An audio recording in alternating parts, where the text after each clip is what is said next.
3 weeks after I left home for an important court case, my daughter called me at dawn, crying, "Dad, there was a fire. Mom didn't make it." I rushed home, but everything was already over. The funeral was finished. The cremation had been approved. The only thing waiting for me was a small gray urn on the fireplace. "Mom is in there," my daughter whispered. I reached for it with trembling hands, until one tiny detail made every instinct inside me tell me this nightmare wasn't over. If you've made it this far on Revenge Dad, thank you. It means more than you know. Now tell me in the comments, where in the world are you watching this? Your city, your country. I want to know. I'm not alone in this. Note, some elements here are fictional, shaped for meaning and reflection. The names and places are coincidental. The lessons are not. I remember the exact morning it all began because I had been happy. That is the thing no one tells you about the worst days of your life. They usually start out ordinary, even good. The coffee was strong. The light coming through the kitchen window was the particular gold of a Los Angeles August, the kind that makes everything look like it was painted by someone who loved the place. And Helen was in the garden. I stood at the sink watching her through the glass. She was wearing her blue cotton shirt, the one with the fraying collar she refused to throw away because she said it had character. She was talking to the roses. She did that, held quiet conversations with them, while she worked as if they were old friends who needed catching up. I had teased her about it for years. That morning, I just watched. 38 years of marriage, and she could still do that to me. Make me stop what I was doing just to look at her. "You're staring again," she said without turning around. She always knew. "Occupational habit," I called back through the screen door. "I spent 30 years watching people who didn't know they were being watched." She laughed and deadheaded a bloom that had gone past its time, dropping it into the basket at her feet. "Well, I'm not a suspect, Tom. Go finish your coffee. My name is Thomas Reed. I am 65 years old. For 30 years, I worked as a federal investigator, specializing in financial fraud, the kind of crime that happens in spreadsheets and wire transfers in boardrooms, and offshore accounts in the quiet spaces where greed meets opportunity. I retired 3 years ago to this house in Pasadena, California, to this garden, to this woman. I had thought that was the end of the story, the good ending. I was wrong. The call from Washington came on a Tuesday. Gerald Whitmore, a federal prosecutor I had worked with twice in the 90s, now heading a task force targeting a multi-state investment fraud scheme that had bilked retirees across 6 states out of a combined $42 million. They needed an expert witness, someone who could explain complex financial structures to a jury in plain English, who had credibility on the stand, who understood exactly how the scheme had been constructed and where the money had gone. "It'll be 2 months, maybe, a little less," Gerald said. "We'd cover everything, flights, hotel, per diem. Tom, this case needs you. These are people who lost everything, widows, veterans, people who trusted the wrong advisor." I told him I'd think about it. That evening I sat with Helen at the kitchen table after dinner, the way we always did, and I told her about the call. She set down her tea and looked at me with that particular expression she had, calm, careful, already 3 steps ahead. "You want to go," she said. It was not a question. I didn't say that. "Tom," she reached across and touched the back of my hand. "You've been retired for 3 years. You love this house. You love the garden. You love me." A small smile. "But you miss the work. Anyone who knows you can see it." She was not wrong. Retirement had been good. But there were mornings when I woke up with the specific restlessness of a man whose mind had been trained to solve problems and now had very few to solve. I missed the focus, the clarity of a case coming together. "I don't want to leave you alone for 2 months, I said. "Then don't," she said. "Technically." That was when Rachel called. The timing was so precise that I have wondered since whether it was planned. But that evening, sitting in the kitchen with Helen, my phone lit up with our daughter's name, and I answered it, and Rachel said she'd been thinking she felt terrible about how rarely she'd visited lately, how caught up she'd been in her own life, and would it be all right if she stayed with Mom while Dad was in Washington, just to spend some time? Make up for lost ground. Rachel was 34 years old. She lived in Silver Lake with her husband Evan Morris, who worked as a real estate broker. They had been married 6 years. She was bright and capable, and I had always thought fundamentally good. I had been proud of her. "That would be wonderful," Helen said before I could respond. She was looking at me with an expression that said, "See problem solved." "Rachel, we'd love that." After she hung up, Helen refilled my coffee without being asked. She always knew when I needed it and said, "Go to Washington, Tom. Do something that matters. The roses will wait. I'll wait.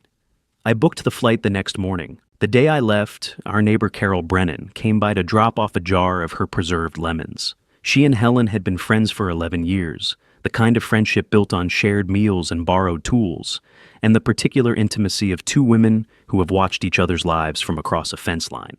Carol hugged Helen for a long time on the front porch, and then she looked at me over Helen's shoulder with an expression I did not fully register until much later. "You take care of yourself, Helen," Carol said, stepping back. "Don't let that daughter of yours boss you around."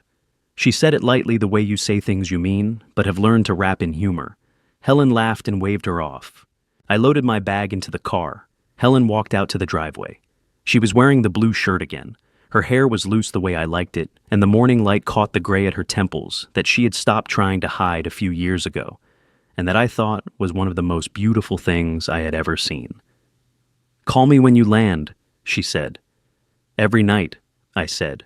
She straightened my collar. It did not need straightening. She just wanted to touch me and said, "Go put criminals in prison, Tom Reed." I kissed her. I got in the car. I drove to LAX. At the gate waiting to board, I sent her a text rose count when I get back. She replied in under a minute. 17 new blooms this week. You'll have to verify in person. I smiled at my phone like a man with nowhere better to be. I boarded the plane. I found my seat. The city tilted and shrank below me as we climbed the sprawl of Los Angeles, going gold in the morning light.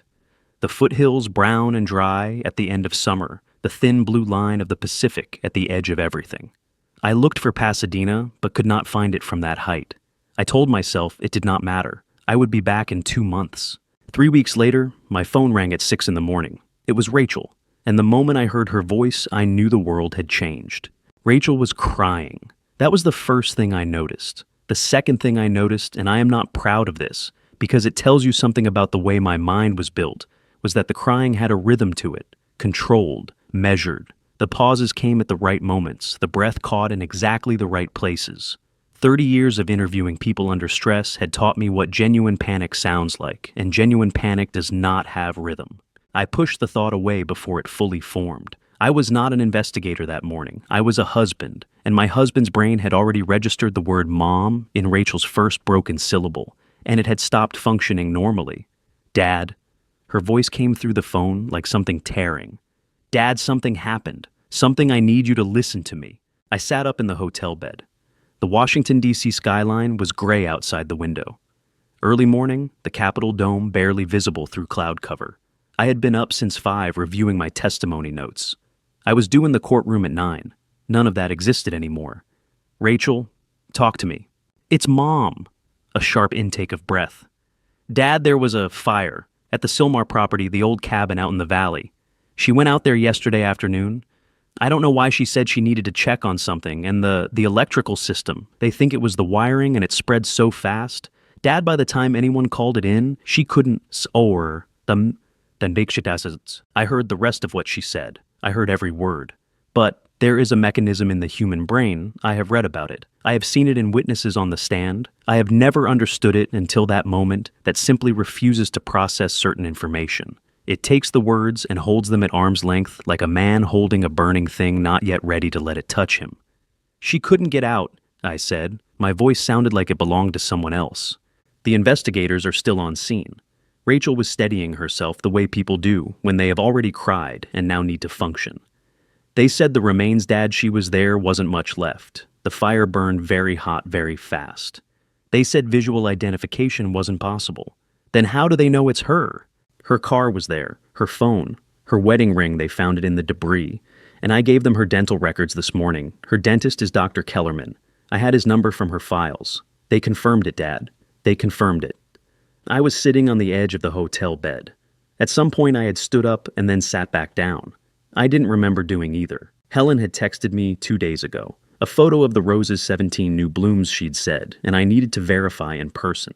I had been planning to call her that evening. I had been thinking about what I would say. I had a whole conversation ready. "The cremation," Rachel said gently. "The way you say something you have rehearsed." "Mom had instructions, Dad. I found them in her desk. She'd written everything down. She wanted immediate cremation, no viewing. She always said she didn't want to be remembered lying in a box. I've already spoken to the funeral home. Under California law as next of kin, I was able to authorize it. I thought it was what she would have wanted. I hope that's okay. In California, there is no mandatory waiting period for cremation once the death certificate is filed and next of kin authorization is obtained. Rachel would have known this, or found it out quickly. She had handled it in under 48 hours. I did not think about that then. I thought about Helen's blue shirt. I thought about the roses. "I'm coming home," I said. "Of course. Gerald will understand. I'll have Evan pick you up from LAX. I did not want Evan to pick me up. I did not want anyone to pick me up. I booked the first available flight on my laptop and took a taxi to the airport and sat in the terminal for 3 hours, staring at a gate display that kept changing. The house in Pasadena felt wrong the moment I walked in. Not wrong in the way a house feels when someone has broken in, or rearranged things wrong in the way a house feels when the person who made it a home is no longer breathing inside it. The air was the same. The furniture was the same. Helen's reading glasses were still on the side table by the couch, one arm slightly bent where she'd set them down, in a hurry the way she always did. Rachel had placed the urn on the fireplace mantel. It was gray simple, smaller than I expected. Beside it, she had put Helen's favorite photograph of us, our 30th anniversary trip to Carmel Helen, in a yellow sundress laughing at something off-camera the Pacific behind her. I stood in front of that mantel for a long time. I don't know how long. At some point, I reached out and picked it up. It was lighter than I expected. On the base, a small adhesive label listed the cremation date as September 20th. The fire had been reported on September 19th. I set it back down. I told myself the paperwork sometimes ran a day behind. I told myself there were explanations. I told myself a lot of things that night. Rachel stood behind me with her hand on my arm, and Evan was somewhere in the kitchen making coffee I had not asked for. Carol Brennan came that afternoon. She let herself in through the back door the way she had done for 11 years, and she found me sitting in Helen's chair, and she sat down across from me and took my hands in hers, and we did not need to say anything for a while. Then she said it. "Tom," her voice was careful, measured, the voice of a woman choosing words. "Helen would never go out to that property alone. You know that. In 15 years of being her neighbor, she didn't even like driving the freeway alone after dark. She always had you, or she called me to go with her." I looked at Carol. Her eyes were red, and her face was set in an expression I recognized from interviews, the expression of someone who has information they are not sure they should give. "Carol," I said. My throat felt like gravel. "Please!" She stopped. She squeezed my hands. She did not say anything else. I cannot explain to you even now why I did not listen to her. I have spent a great deal of time thinking about it. The professional answer is that grief does something specific to the investigative mind. It does not shut it down. It redirects it, turns all that analytical energy inward toward self-examination, toward guilt, toward the inventory of everything you should have done differently. The personal answer is simpler and harder. I could not listen to Carol because listening meant considering the alternative, and I was not ready for the alternative. Helen was gone. My wife of 38 years was in that gray urn on my mantel, and I had been 2,000 miles away talking about someone else's fraud case when she died alone. I accepted that because I had to. Because the other option, the option where the urn was wrong, where the confirmed dental records were wrong, where my daughter who was standing in my kitchen making coffee, was not what she appeared to be. That option was too large and too dark to look at directly. Not that morning. Not yet. That night after Rachel and Evan left, I sat alone in the living room in the dark. The urn on the mantel caught the streetlight through the window, a small gray shape completely still. "I should have called you yesterday," I said. My voice sounded strange in the empty room.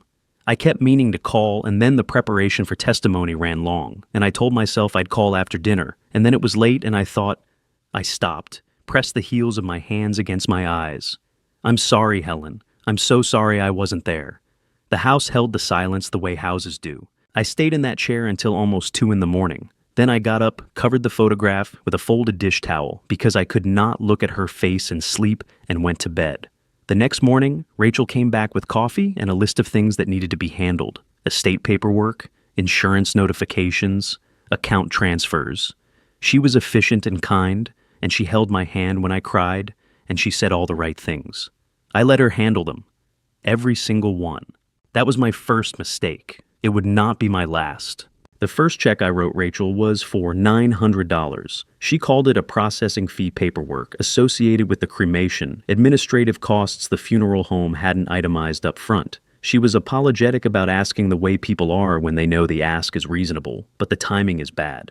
I wrote the check at the kitchen table without asking for documentation. I didn't ask for a receipt. I didn't ask for the funeral home's name. I understand now that she was testing me. The $900 was not about money. It was about establishing a pattern, training me the way you train a dog with small repetitions until the behavior becomes automatic. I had sent career criminals to federal prison for doing exactly this. I had testified about it in court, explained it to juries in plain language, described the psychology of incremental financial manipulation to judges who needed to understand why intelligent people fall for it. I knew the playbook by heart. Grief, I have learned, is a more effective blindfold than stupidity ever was. Rachel visited twice a week through October. She brought food casseroles, soup in mason jars, the kind of cooking that says, I am taking care of you without requiring conversation. She sat with me while I ate. She listened when I talked about Helen. She cried at the right moments. She was by every visible measure a devoted daughter doing everything right. The second request came 12 days after the first. A medical copay bill Helen had apparently overlooked. Before she died, $420 flagged for collection. Rachel had intercepted the notice in the mail and didn't want me to deal with the stress of it. I transferred the money from my checking account that afternoon. The third request came a week later. A property tax adjustment on Helen's name, $1,100 due by month's end, or it would accrue penalties. I paid it without verifying the parcel number. I see the pattern clearly now laid out in my own bank statements like a confession. Each amount slightly larger than the last. Each explanation slightly more complex, slightly more urgent, slightly more designed to make asking questions feel like adding to my own burden. And each time I paid, Rachel thanked me with exactly the right combination of gratitude and relief, enough to feel genuine, not so much that it felt performed. By mid-November, I had given her just over $6,000 across 9 separate transactions. It was during those weeks that I developed what I can only describe as a ritual. Every morning I made coffee 2 scoops the way Helen made it, and I carried the mug to the fireplace, and I stood in front of the gray urn, and I told her about whatever was on my mind, the weather, the news, what I'd read the night before. It sounds like the behavior of a man losing his grip on reality. Looking back, I think it was the opposite. It was the only conversation in my life that felt honest. One Thursday morning in November, I drove to see Dr. Patricia Coleman. Patricia Coleman had been Helen's family physician for 14 years, a careful, unhurried woman in her mid-50s who practiced out of a small office in Arcadia, and who had over the years become something like a friend to Helen in the way that good doctors sometimes do. I went because I wasn't sleeping. My appetite was unreliable. I needed someone to tell me these things were normal. She took my blood pressure, asked the standard questions, renewed a prescription I'd been managing for years. Then she leaned back in her chair and looked at me, the way doctors look at patients when they've decided to say the thing they're actually thinking. How are you managing the estate? She asked. Rachel's handling most of it, I said. She's been good about taking things off my plate. Dr. Coleman nodded slowly. She moved very quickly on everything, didn't she? She said it the way Carol Brennan had said things, not quite a question, not quite a statement, something in between. Helen had instructions, I said. Rachel followed them. Of course. She picked up her pen, made a note I couldn't read. You take care of yourself, Thomas. Come back in 3 weeks. I drove home thinking about the way she'd said it. She moved very quickly on everything. I filed it in the same drawer where I'd put Carol Brennan's unfinished sentence, and I closed the drawer and I made dinner, and I called Rachel to check in, and she answered on the second ring and asked how I was feeling, and I said fine, and she said she was glad and everything was exactly as it appeared to be. Or so I told myself. 3 weeks into December, I was looking for Helen's password notebook. She kept a small spiral-bound pad in the top right drawer of her desk, with login information for our various accounts, because she had never trusted herself to remember them, and I had never trusted computers to store them securely. We had argued about this pleasantly for years. I was looking for the Netflix password of all things, because I couldn't sleep, and I wanted to watch something that didn't require thought. The notebook wasn't in the top right drawer. It was in the bottom left, which was unusual. I pulled it out. And underneath it in the back of the drawer, behind a rubber-banded stack of old birthday cards, I found a manila envelope I didn't recognize. Inside the envelope were 2 documents. The first was our original joint life insurance policy, a policy we had taken out together 22 years ago with Metropolitan Life for $1.2 million. I was listed as the primary beneficiary. Helen was the insured. I had not looked at this document in years. There was no reason to. The second document was a beneficiary change form. Same policy number, same insurer. Signed or appearing to be signed by Helen. Dated March 14th, 2024, 6 months before the fire. The new primary beneficiary was Rachel Ann Reed. I sat down on the floor of Helen's study, not in a chair on the floor with my back against the desk the way I used to sit when I was working a case, and needed to think without the formality of a desk between me and the problem. Old habit. I looked at Helen's signature on the beneficiary change form. I looked at it for a long time. Helen had a distinctive H. She had learned calligraphy in her 30s, just for herself, just because she wanted to, and the H had never lost the influence of that period. It had a small, deliberate loop at the upper left corner, barely noticeable, the kind of mark that looks like a stylistic flourish unless you know to look for it. The signature on this form did not have the loop. March 14th, 2024. I ran the calendar backward. Rachel had changed the beneficiary 6 months before the fire, before I went to Washington, before she volunteered to stay with Helen. She had been planning this, whatever this was, long before any of us knew I would be out of town. The DC invitation hadn't given Rachel an opportunity. The DC invitation had given her a timeline. I sat on that floor for a long time. The house was quiet around me. Outside, a car passed on the street, headlights sweeping briefly across the window. Then I reached up to Helen's desk, found a legal pad in the top drawer, and uncapped a pen. At the top of the first page, I wrote one word, Rachel. Then I started writing everything I remembered. I had not watched the 11 o'clock news in years. Helen had always been the one who kept up with local television, the weather forecasts, the community segments, the occasional human interest story that she would describe to me over breakfast the next morning, with the particular enthusiasm of someone who genuinely believed in the goodness of strangers. I had always preferred the newspaper. We had argued about this pleasantly for the entirety of our marriage, and I had never once won. That night in mid-December, I turned on the television because I could not sleep, and I did not want to read, and I did not want to sit in the dark talking to the urn. The living room felt cavernous at 11 o'clock, the way rooms do when they are built for 2 people, and only one of them is left. I found the local news and sat with it the way you sit, with background noise present without paying attention. And then the segment changed. It was 30 seconds, maybe less. A field reporter standing near an overpass in the San Fernando Valley, the freeway behind her, loud and bright with headlights. A brief interview with a man whose face was obscured, homeless, the Chiron said, found sleeping near a property off Sylmar Road. He had turned in a piece of jewelry to the local fire station, hoping someone might claim it. The camera zoomed in on the evidence bag the reporter was holding. A silver necklace, simple chain, small pendant oval lightly engraved. I was off the couch before I understood why I was moving. I crossed the room in 4 steps and stood 18 inches from the television screen, and I looked at that pendant and the air left my body completely. H and T intertwined.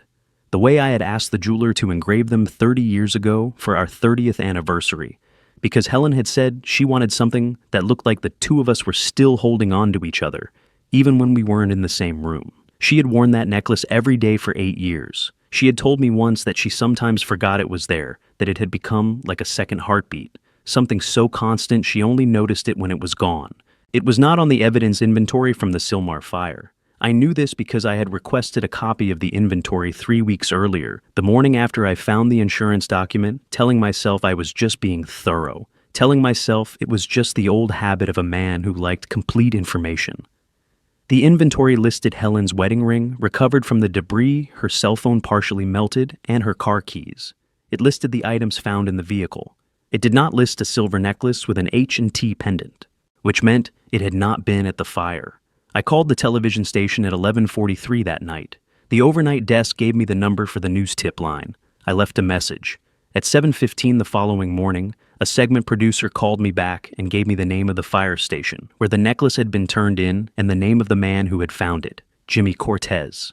The fire station captain confirmed the name when I called 20 minutes later. By 8:30, I was in the car. The Hollywood division of the Los Angeles Police Department operates out of a building on Wilcox Avenue that has the institutional look of a place designed by someone who wanted to communicate authority without spending money on architecture. I had been inside it twice over the course of my career for meetings that no longer mattered. That morning, I asked for the detective handling non-emergency tip inquiries and was directed to a desk near the back wall where a woman in her early 40s was working through a stack of folders with the focused efficiency of someone who had already been at it for 2 hours. Detective Sarah Okafor looked up when I approached. She had close-cropped natural hair, reading glasses pushed up on her forehead, and the expression of a person who dealt daily with members of the public who believed their problems were the most urgent thing in the building. Mr. Reed. She had already pulled up something on her computer, the tip line message I assumed. Sarah Okafor, sit down please. I sat. I explained the necklace. I explained the anniversary of the engraving, the fact that Helen had worn it without interruption for 8 years. I explained that it was not on the Sylmar fire evidence inventory, which I had obtained through a public records request under California Government Code, Section 6.2.5.0. Any person may request records from a state or local agency, and fire investigation reports and associated evidence inventories fall within that provision. Detective Okafor listened without interrupting. She was good at listening. When I finished, she took off her reading glasses and set them on the desk and looked at me directly. Mr. Reed, she said, I'm sorry for your loss. I want to be straightforward with you because I think you're a man who appreciates that. She paused. Jewelry goes missing from fire scenes. It happens more than the public knows sometimes, in the chaos of the initial response. Sometimes during cleanup, sometimes because someone picked something up without understanding what they had. The fact that this necklace wasn't on the inventory doesn't necessarily indicate it was never there. It indicates it was never logged, I said. Yes, which could mean a number of things. She held my gaze steadily. She was not dismissing me. She was being accurate, which I respected even as it frustrated me. The location where it was found near Sylmar Road is approximately a quarter-mile from the fire site. A necklace could travel that distance in water runoff and debris removal in the boots of a first responder who didn't realize something had attached itself. My wife never took that necklace off, I said. In 8 years. People do things they don't normally do when their routines are disrupted. She picked up her pen. I'm going to make a note of this and flag it to the investigator who handled the original scene. I can't promise it goes further than that. I don't have grounds for anything more at this stage. But I want you to know, I'm not ignoring you. She wrote something on a yellow notepad. I could not read it from where I was sitting. I thanked her. I stood up. I walked out of the Hollywood division and sat in my car on Wilcox Avenue for 17 minutes without starting the engine. She was right. Everything she had said was technically correct. A quarter-mile of distance, a necklace that could have traveled in any number of ways, no evidence of anything beyond a gap in an evidence log. In 30 years of work, I had argued the other side of that reasoning more times than I could count, had stood in front of juries and explained why the absence of an item from a log did not by itself prove anything. But I had also spent 30 years learning the difference between an absence that meant nothing and an absence that meant everything.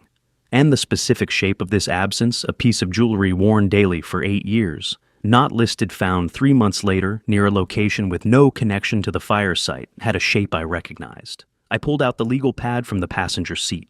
Underneath Rachel at the top, I added 2 new lines. Necklace not on inventory. Why? Jimmy Cortez, Sylmar Road. Find him. I started the engine. The fire station captain on Sylmar Road gave me 2 things. A confirmation that the necklace had been turned in by a man named Jimmy Cortez, and a general location, the overpass at Sepulveda and Roxford, where a small encampment had existed for the better part of 2 years. He also gave me a warning delivered with the particular weariness of a man who had learned not to expect people to take his advice. Mr. Reed, I'd recommend going through official channels if you want to speak with him. We have outreach workers who know these folks. It's better than just showing up. Thank you, I said. I appreciate that. I showed up anyway. The encampment was smaller than I expected, 3 or 4 structures, if you could call them, that assembled from salvage materials under the shadow of the overpass. The morning was cold for Los Angeles, low 50s, the kind of damp December chill that gets into your bones in a way that dry heat never does. The freeway above was already loud at 9 in the morning, a constant presence like white noise with weight to it. I asked for Jimmy Cortez by name. A woman near the entrance of the first structure looked at me for a moment, taking measure, and then pointed toward the far end of the overpass without a word. He was sitting on an upturned milk crate next to a shopping cart, drinking coffee from a paper cup, with the focused attention of a man who had learned to take pleasure in small, reliable things. He was 52 years old, but looked older in the way that outdoor living ages a person weathered skin-deep lines around his eyes, hands that had done hard work for a long time. He was wearing a clean flannel shirt under a canvas jacket, and his boots were well maintained. Some people let themselves go. Jimmy Cortez had not. Jimmy Cortez, I said. He looked up. His eyes were clear and direct. Whatever else the years had taken from him, they had not taken that. Depends on who's asking. I told him my name. I told him my wife's name. I told him about the necklace, what it looked like, what the engraving meant when I had given it to her. I did not tell him about the fire or the urn on my mantle or the beneficiary change form in the manila envelope in my desk drawer. I had learned long ago that witnesses give you better information when you give them less to work with. Let them tell you what they saw. Don't contaminate it with what you already know. Jimmy Cortez listened without interrupting. When I finished, he set down his coffee cup on the ground beside the milk crate and looked at the middle distance for a moment. Iraq, he said.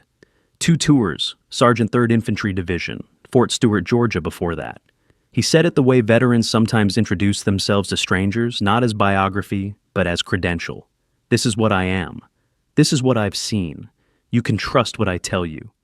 I got home in '09. Marriage didn't survive it. House went in the divorce. I've been out here going on 4 years now. He looked at me steadily. I tell you that because I want you to know I'm not somebody who imagines things. I know what I saw. I know what I heard.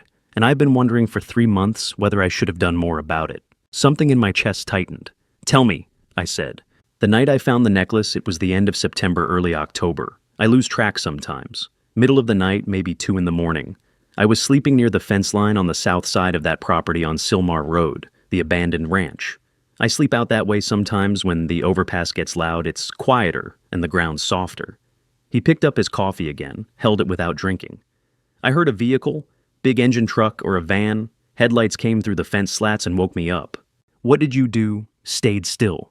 You learn to stay still when you don't know what's coming. I watched through the fence. He paused. There were 2 of them, a woman and a man. The woman was maybe mid-30s, blonde hair, light-colored jacket. The man was taller, bigger through the shoulders. They had someone with them. My hands resting on my knees, pressed down without my intending them to. An older woman, Jimmy continued. She wasn't walking right, her feet were moving, but she wasn't supporting her own weight. They were holding her up, one on each side. Somebody had given her something, I think, to make her quiet. I've seen that before overseas, the way a person moves when they've been sedated. Did she resist? She tried. His jaw tightened briefly. When they got to the vehicle, it was a van, dark color. I couldn't tell you the make. She turned her head, like she was looking for something. Or someone. He stopped. Jimmy. My voice came out lower than I intended. What did she say? He looked at me for a long moment. The freeway roared above us. Somewhere behind us, someone in the encampment was cooking something on a camp stove, and the smell of it drifted past, incongruously domestic. She said it twice, Jimmy said, before the door closed. She was saying it when the door closed, I think, but I couldn't hear it anymore after that. He met my eyes. Tom the Roses, Tom the Roses. The world did not stop. I want to be precise about this because people say that the world stopped, and it is not accurate. The world continued in exactly the same way it always had. The freeway was loud. The December air was cold. Jimmy Cortez was looking at me with an expression that combined sorrow and relief, in equal measure the expression of a man who has been carrying something heavy and has finally found the right person to give it to. What stopped was something inside me, some last remaining partition between what I had been willing to consider and what I now could not avoid. Helen had known. In the moment they were taking her, with whatever they had given her, pulling at her consciousness, she had known that if there was any chance of being found, it would come through me, and that if it came through me, it would come, because someone had heard her and passed it on, and so she had given them something to pass, something specific enough that only I would understand it, something that would survive being repeated by a stranger, the roses, our roses. The garden she talked to every morning, the 17 blooms she had texted me about 2 days before she disappeared, the last normal thing between us. She had not been screaming for help. She had been leaving me a trail. The 2 people with her, I said. My voice was steady. I had trained it to be steady. The woman with the blonde hair and the light jacket, the tall man. Can you describe them in more detail? Jimmy could. He was precise and unhurried about it, the way soldiers sometimes are trained to observe, trained to report.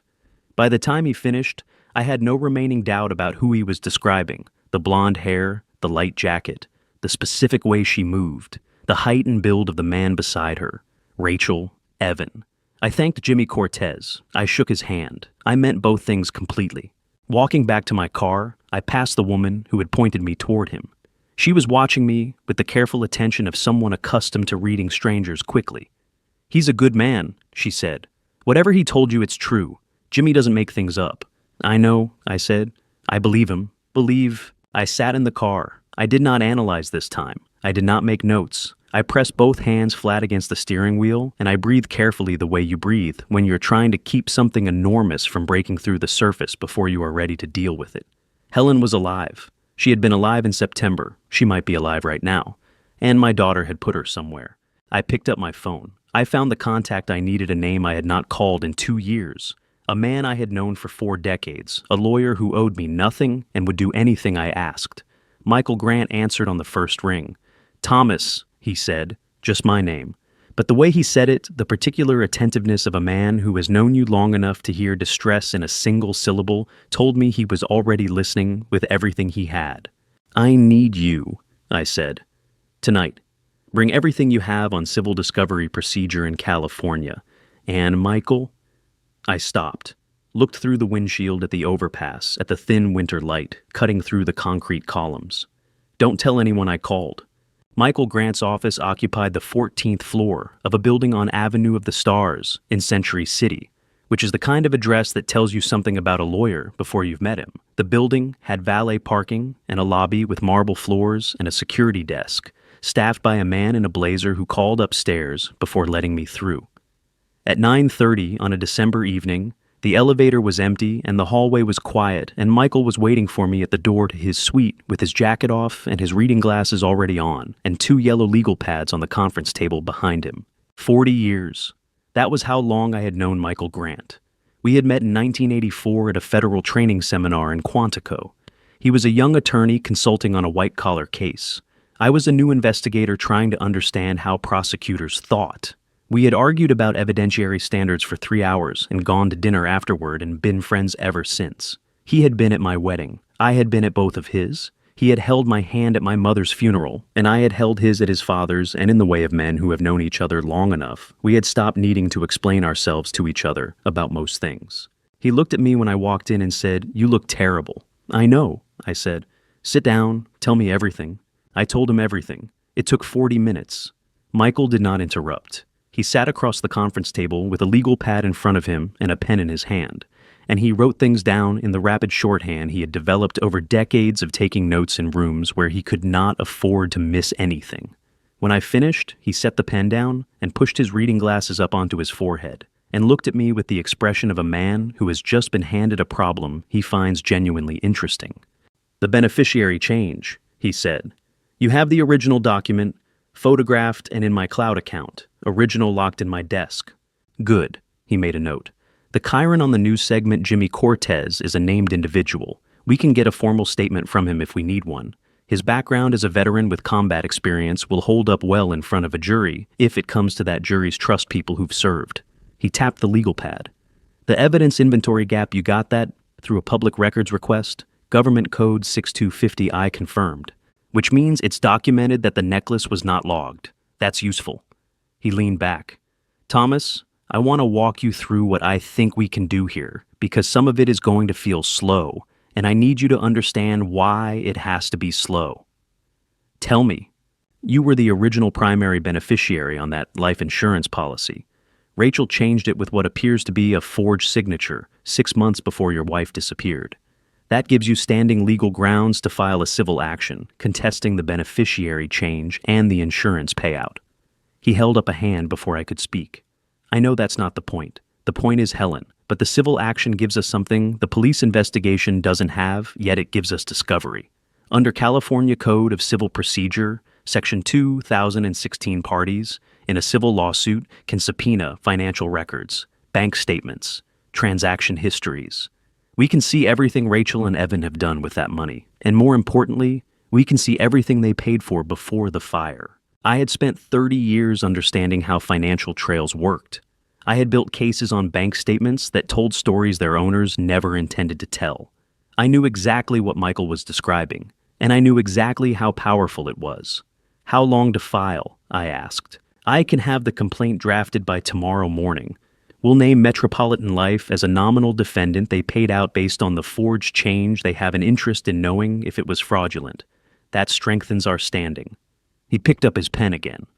I'll also need you to formally request a copy of the complete fire investigation report, not just the evidence inventory, the full report. There will be things in there I want to see. I had already requested it. It arrived the next morning along with the subpoenas Michael filed through the court. We spread everything across the conference table and we read. It took most of the night. The fire investigation report was thorough in the way bureaucratic documents are thorough, comprehensive in its measurements and observations, cautious in its conclusions. The origin of the fire was listed as undetermined, possibly electrical, not confirmed electrical. Possibly. It was the kind of qualifier that gets inserted when an investigator is not certain, but also not prepared to say something more alarming without more evidence. The camera footage section was what stopped me first. 3 traffic cameras covered the Sylmar Road corridor at the relevant times. Camera 1 at the intersection of Sylmar and Hubbard had captured a vehicle consistent with Helen's registered car, traveling eastbound at 2:47 in the afternoon on the day of the fire. The driver was not visible, son, angle the report noted made facial identification impossible from that angle at that time of day. That's convenient, Michael said when I read it aloud. Someone knew the camera position, I said, or got lucky. I looked at the timestamp again. Helen drove that road herself at 2:47, or someone drove her car after her. Or both, Michael said. The property record was what broke open the cabin question. I had assumed everyone had assumed, including apparently the fire investigators, that the cabin was a Reed family property, a weekend retreat of some kind. The insurance claim Rachel had filed listed it as such, describing it as secondary residential property, Thomas and Helen Reed. But the LA County Assessor records attached to Michael's subpoena told a different story. The property at the Sylmar Road address was owned by a real estate investment trust with a street address in Burbank. It had been listed for sale 11 months earlier with Evan Morris of Pacific Coast Realty as the listing agent. Evan had legal access to the property access codes, keys authorization to enter for showings. The property had received no offers. It was still technically on the market. He used a property he had a legal right to enter, Michael said. He said it quietly, the way you say things that are worse the more you think about them. A place that had no connection to your family. A place where if anyone investigated the trail would lead back to an investment trust in Burbank and stop there. Unless someone looked at the listing agent, I said. Unless someone looked at the listing agent. He paused. Thomas, the dental records. Rachel provided them to the medical examiner's office directly. The report confirms that. There was no independent verification. The examiner's office accepted them as provided. I had been waiting for that. So if the records were altered, then the identification is worthless. Michael took off his reading glasses entirely and set them on the table. We need an independent DNA analysis of the remains. That is the next step. That is the most important step. He looked at me directly. Because if those remains are not Helen's, if someone else died in that fire, then we are not dealing with insurance fraud and a missing person. We are dealing with something considerably worse. Neither of us said the word. We did not need to. I thought about Margaret Flores, though I did not know her name yet. I thought about the shape of a woman I had never met, whoever she was, who had ended up in a burning building on Sylmar Road because my daughter needed a body. File the DNA request, I said. Tonight, if you can. I'll have it to the lab by morning. We'll frame it as a requirement of the civil discovery. The insurance payout was based on identification of remains, and we are contesting the validity of that identification. He made the note. Thomas. He stopped writing. If Helen is alive and being held somewhere, every day matters. I know. Then I need you to do something difficult. I need you to keep calling Rachel. Keep acting the way you have been acting, grieving confused dependent. The moment she suspects you know something, whatever leverage we have disappears. I thought about the $900 check, the casseroles. Rachel sitting across from me while I talked about Helen, her eyes perfectly calibrated to the right expression of sympathetic grief. That, I said, will not be difficult at all. Michael almost smiled. It didn't reach his eyes.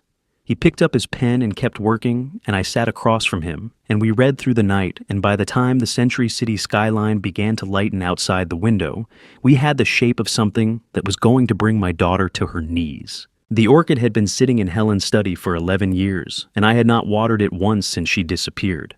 It was alive anyway. Stubbornly, inexplicably alive, one pale bloom still holding on at the end of a long stem, the soil dry as chalk around it. Helen used to say orchids were the most honest plants she knew. They don't pretend to be fine when they're not, she told me once.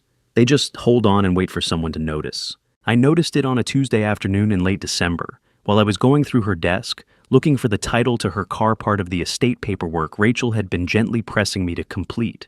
I had been putting it off. Walking into Helen's study still required a specific kind of preparation, the way you brace yourself before stepping into cold water.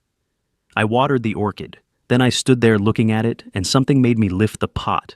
The notebook was underneath, wedged between the drainage tray and the saucer. Small cloth covered, the kind sold in sets of 3 at any bookstore. Helen had filled it in her careful teacher's handwriting, the handwriting she had spent 31 years making legible enough for 8-year-olds to read. I sat on the floor, and I read it. The early entries were ordinary notes about her garden, a recipe she wanted to try, a book recommendation from Carol Brennan. Then, somewhere around February of 2024, the tone changed. Rachel came by again today. She asked about the Fidelity account, how it's structured, whether both signatures are needed for withdrawals. I told her I'd have to ask Tom. She seemed frustrated. Evan waited in the car the entire time. He didn't come in. A week later, she called about the life insurance, asked whether Tom had ever updated the beneficiary information. I said I didn't know. She said she was just trying to help us plan ahead. I said we didn't need help planning ahead. And then, in April, I found a document on the printer that Rachel must have forgotten. It looked like a beneficiary change form. My name was on it, and a signature that was supposed to be mine. I don't know what to do with this. I don't want to tell Tom before the trial he has enough. But I'm frightened. I keep telling myself she's my daughter. I keep telling myself I must be wrong. I stopped reading, pressed the back of my hand against my mouth, kept going. The last entry was dated the evening before Rachel had called her about the cabin. Helen's handwriting was slightly less steady than usual, not much, just enough for me to notice. She called again this afternoon, says there's a deed that needs my signature at the Sylmar property, something about the title transfer. She says it can't wait. She says she'll meet me there. I've asked her twice why it can't be handled at a title company, and she keeps changing the subject. I don't want to go. I have not wanted to go anywhere with Rachel alone for months. But she's my daughter, and I keep thinking if I'm wrong about this, I will have done something unforgivable. So, I'll go. I'll go and I'll watch, and if something feels wrong, I'll find a way to tell Tom. He taught me how. He taught me years ago, the signal with the H. I haven't forgotten. The last line, the very last thing she wrote. Please come home soon, Tom. I'm not as brave as you think I am. I sat on the floor of her study for a long time. The orchid was above me on the desk, still holding its single bloom. Outside it was dark. I had been in the room longer than I realized. The city was quiet the way Los Angeles is never really quiet, just quieter. Helen had known. She had carried it for months alone, trying to protect me from it. She had walked into that cabin knowing something was wrong, and she had gone anyway because she was Helen Reed, and Helen Reed did not run from her own daughter without being certain. I closed the notebook carefully, set it on the desk beside the orchid. Then I went to the kitchen, made coffee, and stood at the counter until I was ready to be the man she needed me to be. Robert Castillo arrived at Michael's office on a Thursday morning in early January, carrying a leather document case and the particular economy of movement that belongs to men who have spent decades working crime scenes, people who have learned not to waste energy on anything that isn't directly relevant to the problem in front of them. He was 58 compact, with close-cropped gray hair and the kind of hands that looked like they had been used hard for a long time. He had spent 22 years with the Bureau of Alcohol, Tobacco, Firearms, and Explosives before retiring to private consulting. Michael had worked with him twice before on cases involving suspicious commercial fires. He came with a reputation for being unwilling to reach conclusions his evidence didn't support, which in this context was exactly what I needed. He set the document case on the conference table, opened it, and spread 8 photographs across the surface without preamble. I reviewed the LAFD report, the evidence inventory, and the site photographs from the original investigation, he said. I also reviewed the fire marshal's supplemental notes, which are available through your civil discovery request. He tapped the first photograph, an aerial view of the cabin site taken from a drone in the aftermath. The official conclusion was undetermined origin, possibly electrical. I disagree with that conclusion. Why? Michael asked. Castillo pointed to two areas on the photograph, separated by roughly 20 feet. Two distinct ignition points. The original investigators identified one here near the breaker panel on the north wall. They attributed it to an electrical fault and stopped there. His finger moved. This second point here near the exterior wall on the east side, it appears in the site photographs, but was not addressed in the report. The char pattern is inconsistent with a fire that spread from the north wall. The burn intensity at this location indicates a separate ignition. He pulled a second photograph. Closer view the east wall. Even to my untrained eye, the darkening of the wood had a different character, deeper, more concentrated, spreading outward from a low point rather than downward from above. Liquid accelerant, Castillo said. Almost certainly, the pour pattern is visible and the char accelerant burns faster and hotter than structural materials, and it leaves a signature in the wood grain that experienced investigators know to look for. He paused. The original investigator may have missed it, or he may have lacked the time to examine the east wall thoroughly before the site was released. I can't tell you which. What can you tell us? I asked. Castillo looked at me directly. He had the steady gaze of someone accustomed to delivering information that people did not want to hear. I can tell you this fire was set. Two ignition points, one using an available electrical fault as cover, one using a liquid accelerant applied to the exterior wall. Whoever did this understood the basics of fire behavior. They knew the electrical fault would draw the investigators' attention. But they were not a professional. A professional would have used a delay mechanism. This was direct ignition, which means whoever set it was present when it started or left immediately before. He folded his hands on the table. Under California Penal Code Section 451, this constitutes felony arson, the intentional burning of a structure. That carries a sentence of 2 to 9 years. And if there was someone in the structure when it burned? Michael asked. Castillo did not hesitate. Then we are discussing felony murder under Penal Code Section 189. The arson murder rule in California holds that a death caused during the commission of arson constitutes second-degree murder regardless of intent to kill. That is a sentence of 15 years to life. The room was quiet for a moment. Not the uncomfortable quiet of people avoiding something, but the specific quiet of three people absorbing the full weight of what had just been confirmed. I looked at the photographs on the table, the collapsed east wall, the concentrated burn pattern, the evidence of a hand. Rachel's hand, Evan's hand, some combination of both, applying accelerant to wood in the dark, planning for someone to die inside. I thought about the woman whose name I still did not know, the woman who had ended up in that building, who had been used, that was the only word for it, the way you use a piece of evidence, a prop, something you place somewhere to make a story convincing. She had been someone's daughter, someone's friend, someone who had been sleeping rough in the San Fernando Valley and had made the mistake of being in the wrong place at the wrong time near two people who needed a body. The DNA analysis, I said. Michael filed the request last week. How long? The lab said 10 to 14 days, Michael said. We expedited it. Then we wait. I straightened the photographs into a neat stack and slid them back toward Castillo. I want a written report, detailed. Everything you told us this morning with your credentials attached. I want it formatted for use in a federal proceeding.